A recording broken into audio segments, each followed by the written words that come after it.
So here on the sidelines of the 5th Russia-ASEAN Summit in Kazan, we have an honor and pleasure of talking to the President of the Philippines, Ferdinand Marcos. Mr. President, thank you so much for your time. The pleasure is mine. Thank you very much for having me. So since we're here in Russia, let's start with bilateral relations between our countries. And this June actually marks the 50th anniversary of the establishment of diplomatic relations between our countries that were established on the 2nd of June 1976. So how would you assess the progress made over half a century, and what might the future hold? Well, it's really been a mixed bag in the sense that if you remember 1976, the diplomatic agreement between the Philippines, it was between the Philippines and the Soviet Union in that time. And as I said to President Putin, the world has turned many, many times since then, and many changes have come. In terms of geopolitics and the power structure in the whole world.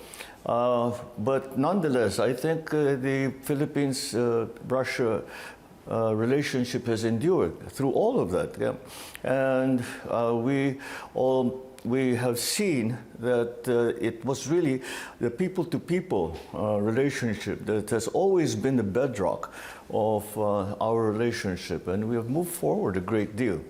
Now, I really do believe that this summit between ASEAN and Russia, of course, to include the Philippines, is a very important development in that it will certainly give impetus to the Russian-Philippines relationship in many, many sectors and in many, many aspects that we hadn't really explored before. One of the things that we really came away with from these meetings was how much potential there still is that we have not explored. Some of our ASEAN colleagues have been able to move further in their relationship with Russia than we have. So we are playing catch up in a way. But we are happy to do that because, as we say, the potentials are really quite remarkable. And there are huge areas that did not exist before that now exist. And they're the traditional areas in which we see that there's a great deal of potential for growth still. And that's something that we were very, very happy to explore and will explore. And I'm sure that there will be some good results down the road.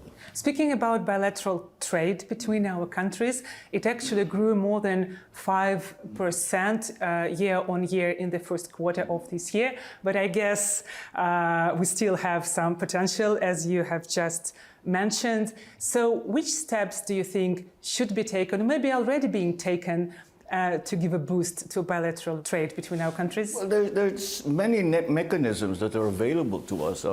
It was a very interesting lunch meeting that we had earlier today, and some of the comments that were being made was from the ASEAN, of course, and the President Putin, but from the EU, the Eurasian Economic Union, the Chamber of Commerce from Russia, all of the different mechanisms that are available to us. So it's time to maximize the use of that, and I think that we have already identified a great many areas where there are quite good potentialities that we think will be worth exploring, worth developing, and we are very optimistic that they will give us good results in the future. And they are too numerous to name, really, because in a very real way, we are starting from not quite a clean sheet of paper, but not a full sheet of paper. So there's so much room to grow. And that's why the optimism is there, and we have begun to recognize what are the areas that we can do partnerships with Russia in, what are the commonalities in terms of the direction and what we would like to develop economically, politically, and in culturally, and again, people-to-people exchanges. So it really is a very wide road that we can go down. The ambassador of the Philippines to Russia, Igor Pailan, Yes. has announced the launch of direct flights Yes. between Novosibirsk, Irkutsk, and Vladivostok to Manila and Cebu. So, to which extent do you think that can boost the business connections between our communities and also bilateral tourist flows? Our experience when it comes to tourism has been really very direct. There's a very direct correlation between the number of the visitors. Because what we are looking at, they're not just tourists. Of course, tourists, we would like many, many, many tourists to come and visit, and we would like more Filipinos to go to Russia to go and visit. But always the bottleneck and the limiting factor are the number of flights. So the more flights you have, the more people travel. And of course, we have to accompany that with arrangements between our two countries so that we are able to make it easier for people to travel back and forth. And the fact that there are direct flights, and that the direct flights, I think it was a very, very smart move. That we move, it's from Irkutsk to Kalibo, which is not the main airport in the Philippines. Of course, the main airport is Manila.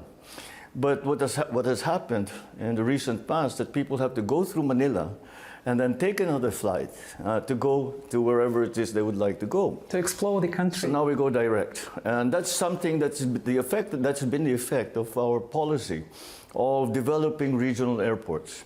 Because Manila is getting very, very crowded, and there is absolutely no need for people to go through Manila if they don't have to. And so we had started to develop our regional airports so that they can be flown to directly on international flights. And I think once the flights begin, and I think they're beginning in October, and once those flights begin and people start to get used to the idea that there is in fact a flight, and hopefully our airlines, because right now it is a Russian airline, our airlines in the Philippines will begin to explore those routes as well. Then immediately, I mean, people who have not been to Russia, Russia is well known for its cultural diversity, for its long history, for the enormity of your country, first of all. And there's so much to see and there's so much to learn. And the minute that people see that it's easier now to travel, I'm very confident that people will take up that opportunity. And don't be surprised if you start to see more Filipinos walking around Moscow, walking around St. Petersburg, Vladivostok, Irkutsk. Sochi probably as well. Yeah. I had a very funny comment actually from President Putin. I was talking about Filipinos in Irkutsk. And he said, what are Filipinos doing in Irkutsk? It's so cold. It's very, very cold there. You're not used to the cold. And I said, when I found out that Filipinos were there, I also asked the same question. How did they manage in the cold? But we are very adaptable people. So I'm sure that they will find many, many interesting things to do. And it's very beautiful, I have to say, in Irkutsk on the Baikal Lake. Oh, well, then you have the advantage. I shall have to visit myself. Maybe on one of the first flights, I shall go on that. That's a good idea. Yeah, I think so too. Okay, so in March this year, your Agriculture Secretary announced that there were discussions about the supplies of fertilizers from Russia, India, and Belarus amid, as we all know, the crisis in the Middle East. The shortages, the prices of the fertilizers went up. So has this issue been discussed at this summit to help the farmers of the Philippines? Oh, it certainly is. It certainly was one of the main issues that we discussed because in the immediate effect of the crisis in the Middle East and the closure of the Strait of Hormuz is the cessation of our supplies of petroleum products. Of course, that includes fertilizers. And so we had our own reserves of fertilizer stocks, but they will not last forever. And we continue to look for alternative sources so that we can not only supply our farmers with sufficient amounts of fertilizer now, but also to prepare for the future. Should something like this happen again, not necessarily in the Middle East, not necessarily in the Strait of Hormuz, but if it happen again, that the supply of petroleum products should somehow get lessened or strangled, as it has happened in the recent months, then we will be prepared. And the way to do that is to go to alternative sources and alternative suppliers. And although we have been acquiring fertilizer from Russia in a roundabout way, not directly from Russia, but I think that that is something that we certainly would explore and are now exploring with a direct arrangement with Russia. Much of the supply has been assured. The prices we don't worry about as yet. The supply is what we worry about. The prices we have very little control over. They have stabilized a little bit, and with the news of finalization of the memorandum of understanding between Iran and the United States, hopefully the pricing will start to normalize. Now, where that normal level is going to be is something that we can only speculate about. But in terms of supply, I think that Russia is going to play a very important part for our farmers, for our agricultural system, not only in terms of fertilizer, but also in terms of the transfer of technology, also in the terms of smart agriculture. All of these things are things that we did not really worry about maybe 10 years ago, but we do now. And Russia has a great many examples from which we can learn. And your experience is something that we can learn from. But beyond just fertilizers, agriculture has become one of the central areas that we have discussed in terms of trade, in terms of exchanges, because it doesn't only mean a one-way importation from fertilizer. We are also proposing that we export more to Russia in terms of tropical fruits, in terms of some of our products. We have been buying wheat from Russia for many, many years now. So it goes both ways. And again, we see lots of potential. You will keep hearing that, lots of potential, because in a very real sense, Russia has not been a traditional, if you want to call it that, partner, a trade partner of the Philippines. And we hark back to 1976, where it was very much a bipolar world.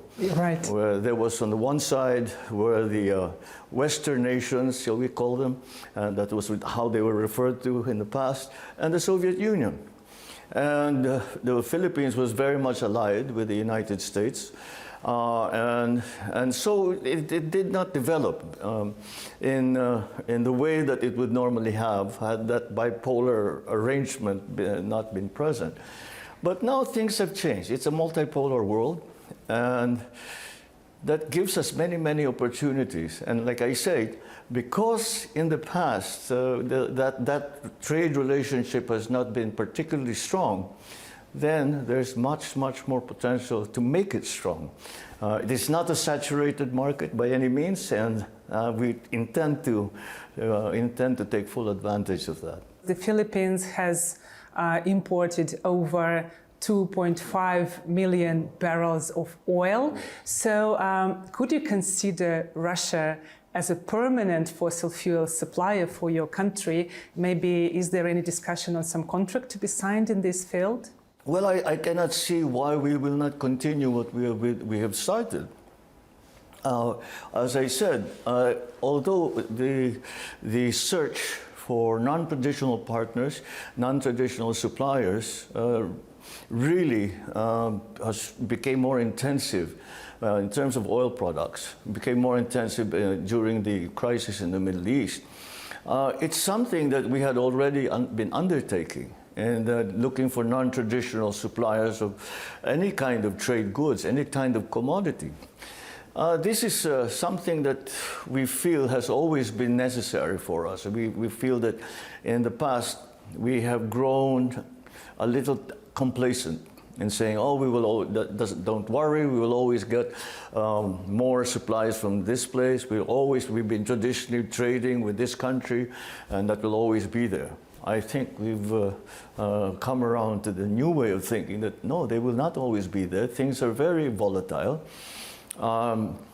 The prospects are maybe they will remain volatile. Hopefully not. We all pray for stability. But things as they are, we will continue to develop those relationships. And the relationship with Russia has become terribly important.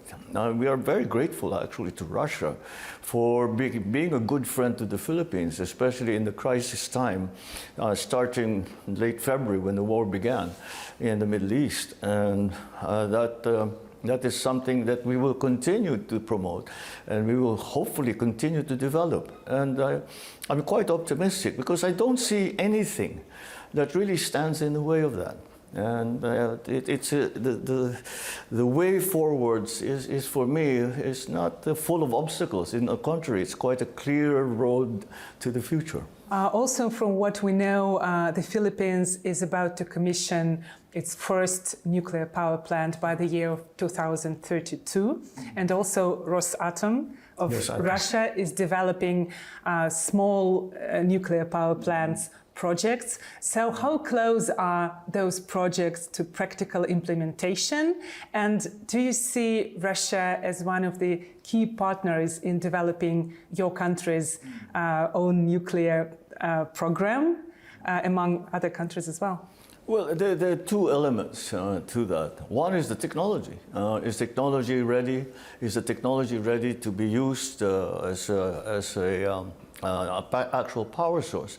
And in that regard, I think Russia is the most advanced, especially when we talk about small modular reactors, which is particularly interesting for the Philippines because we have 7,600 plus islands.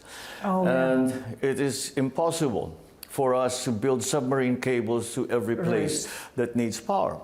And so this kind of new power plant or power production in a relatively small scale, we're talking 70 to 300 megawatts, which is quite enough for a single island.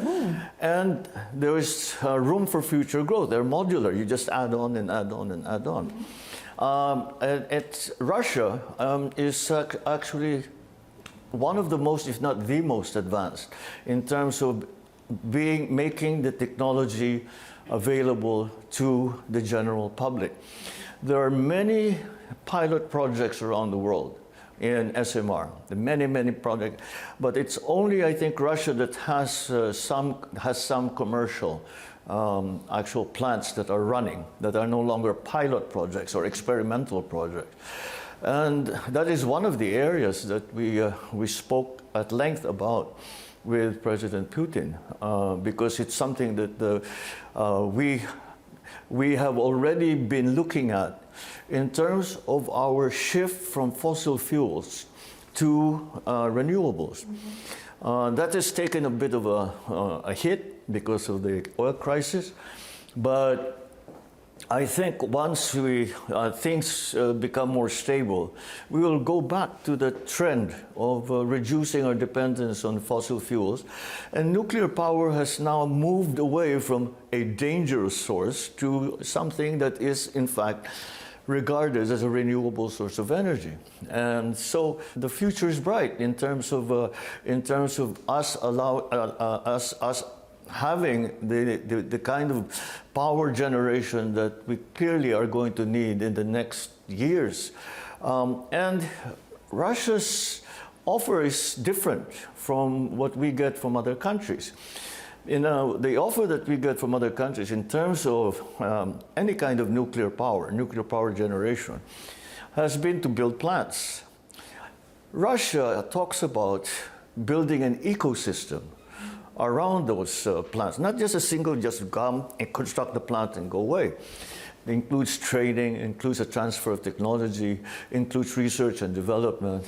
So that is what we need, because we don't have nuclear power in the Philippines as yet.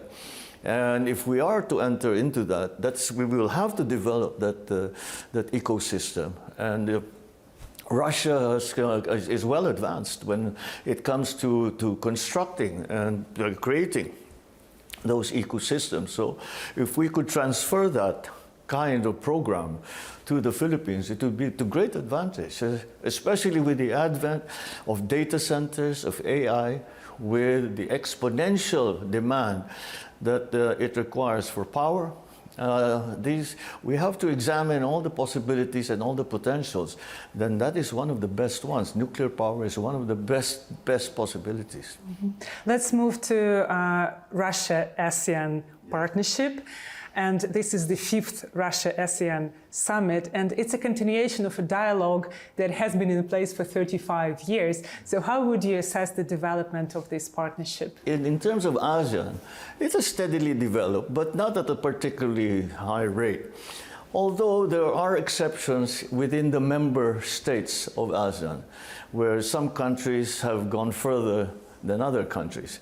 But again, the recognition that there is this potential that we really did not take full advantage of in the past. Now, with areas that simply did not exist, and I'm talking about technology. I'm talking about high technology. I'm talking again about AI. I'm talking about data centers. I'm talking about power generation. All of these things now, we all see, all the leaders, as we were discussing today and yesterday about this, say that these areas did not even exist before.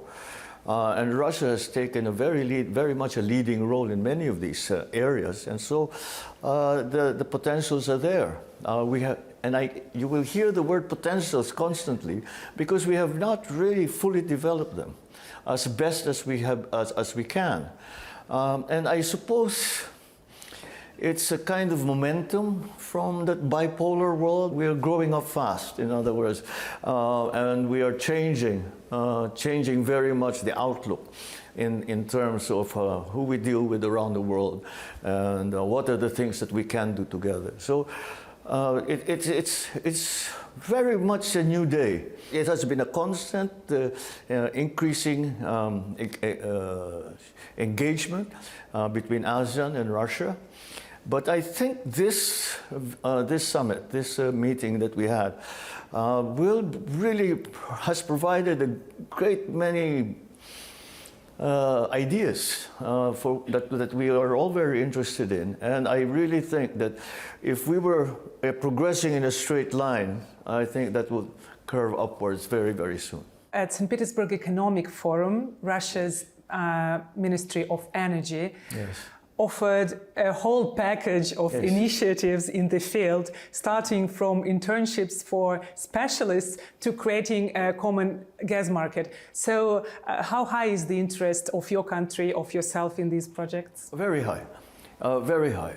Because in ASEAN, we recognize, this process began after COVID, after the pandemic, when we all recognized that we would like for ASEAN to return to its former role as a driving force in the global economy. In 2019, 2020, that was still the case.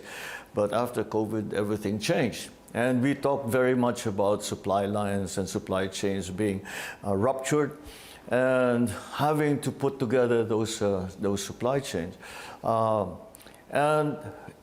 With all the geopolitical turbulence that happened in the last year, 2, 3, we could see that ASEAN couldn't depend on anyone else or any other group or any other country to build those supply chains for us.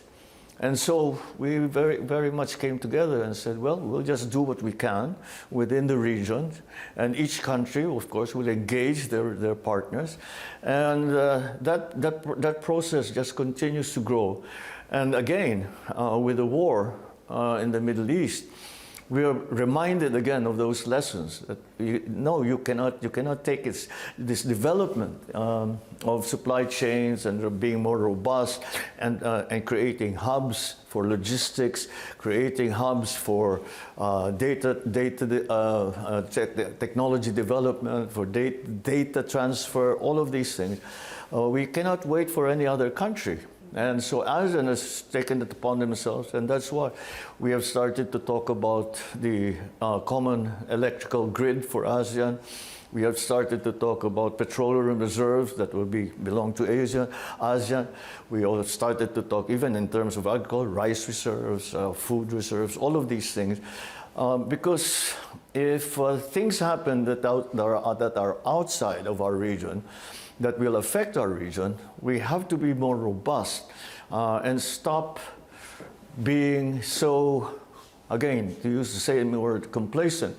And saying that, well, don't worry about it, it'll all be okay because we always can depend on that. Well, it may have been correct in the first part of the 21st century, but we're beginning to see that that might not necessarily be the case in the future. Since you mentioned logistic hubs, let me ask you about cooperation between Eurasian Economic Union and ASEAN. And there is an initiative that's being discussed of the Philippines becoming like an important logistic hub. Yes.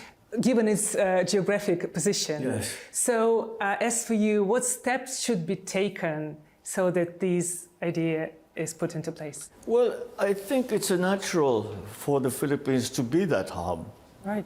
And because, as you say, just our geographical location puts us literally in the center.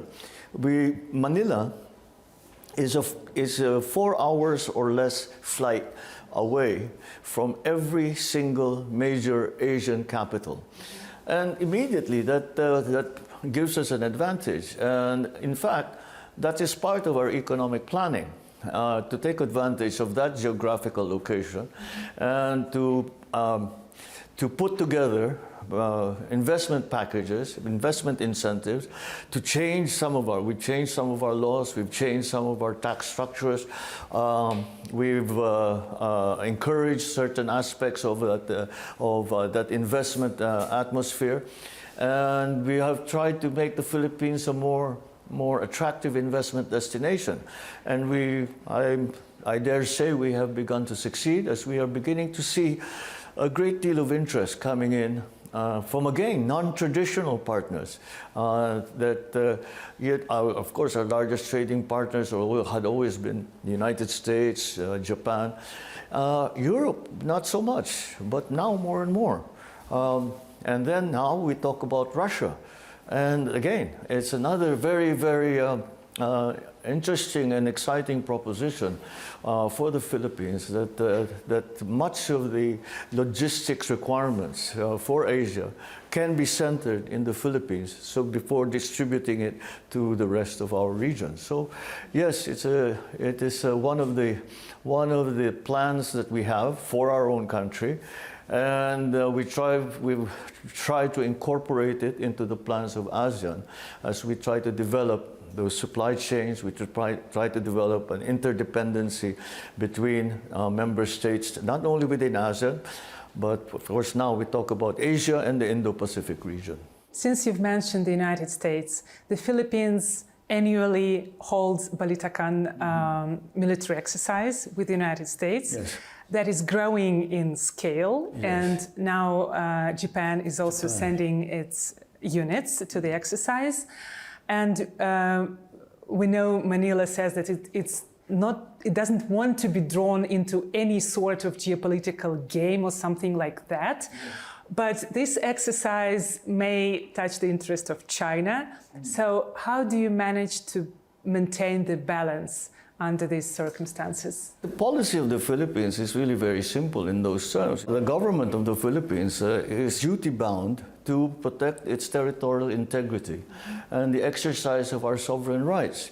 And that is all that we are trying to do. We are not promoting the foreign policy of anybody else. We are simply trying to make sure that the defense of the Philippines, should it come to that, is solid. And we welcome any any partners and allies who will help us in that regard. And we certainly have no interest in starting any kind of confrontation with anyone.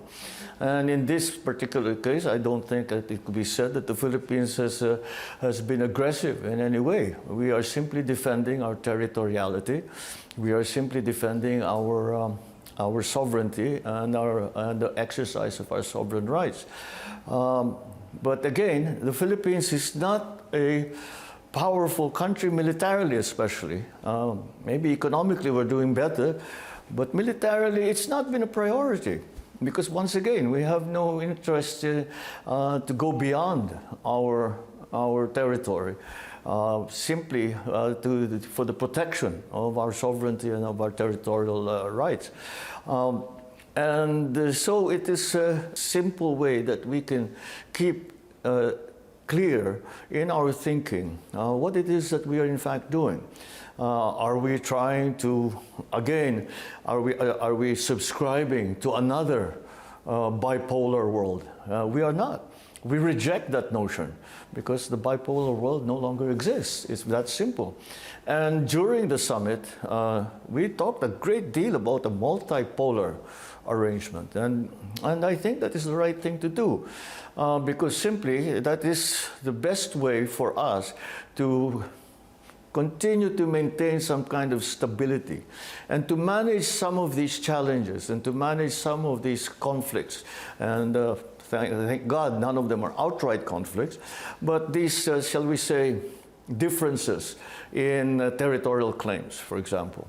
So just as long as we stay very clear in our minds what we are doing, and what we are doing is purely defensive, and we have no interest in conflict with anyone. We have too much work back home to get through to think about such things. So once again, we like to make clear that the Philippines does not promote the foreign policy of any other country, no matter how close they are to us.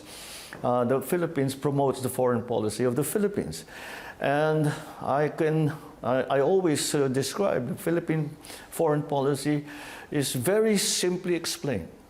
Philippine foreign policy is national interest first and peace. And that is all that the Philippines is interested in. And the last question I would pose to you, to sum it all up, since we're here at the Russia-ASEAN Summit, and your country was one of the founding members of the ASEAN when your father was the president, and now your country is chairing the association. So I would ask you, how do you see the development of the association, maybe like in 5 or 10 years? And which role Manila will play in this? I believe that process that I touched on earlier, that began after the pandemic and that even became more accelerated with the crisis in the Middle East, will continue, in that we will become more interdependent, we will become more cohesive, and one of the elements that we have been trying to encourage is intra-ASEAN trade, to be able to, shall we say, diversify our trade agreements so that whatever happens outside of our region, that we can still depend on each other to keep things going. And I think that process will continue, and I'm very, very sure that it will be to the benefit of all the member countries, but not only of the member countries of ASEAN, it will be to the benefit of our trading partners outside of ASEAN. And that process of becoming closer, of becoming, you must remember that the original concept of ASEAN was as a trade aggregation of countries. And if we look around the world, you can only look maybe to the EU and to ASEAN to have achieved that kind of success.